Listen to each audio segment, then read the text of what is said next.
Hi, my name is Adrian. Welcome to a special three-part series in Emotional Bandwidth.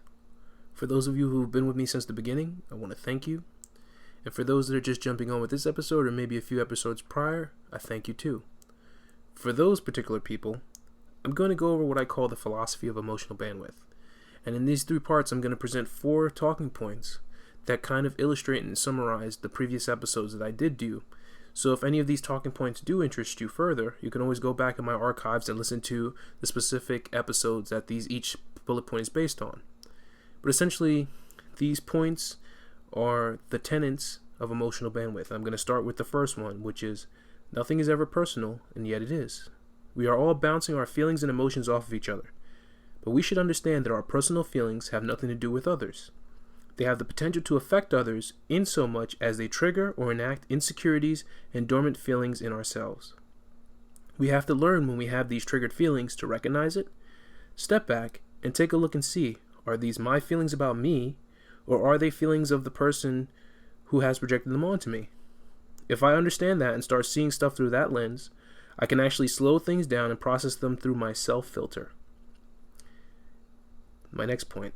Happiness is an inside-out process, not an outside-in. People can contribute to our happiness, but we have to learn how to and begin to generate our own emotional energy and feelings of happiness to live off of.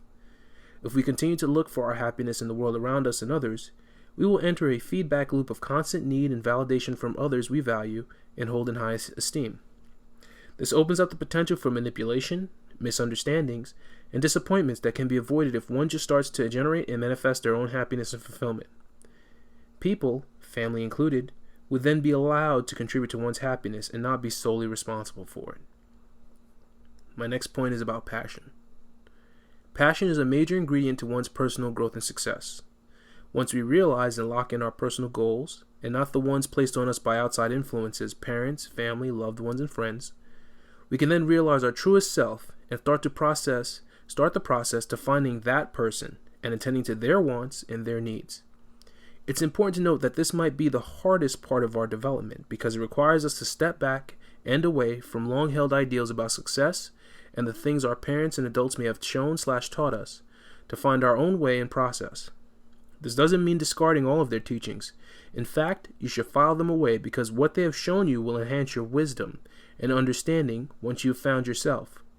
Our parents have tried to bestow wisdom upon us, but without knowledge of self, it is misplaced. We cannot then use that knowledge as we don't have the tools to process that wisdom. We become smart before we are ever wise.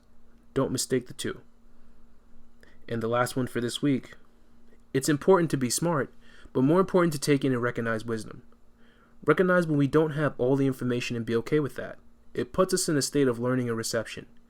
We can be receptive if we are open to the idea that we haven't solved all of our own problems the second we recognize they exist. Some things take thought and contemplation. We should submit to that feeling and find it empowering, because if there is unknowing, there's a chance for growing. Thank you for listening. This has been Emotional Bandwidth. My name is Adrian.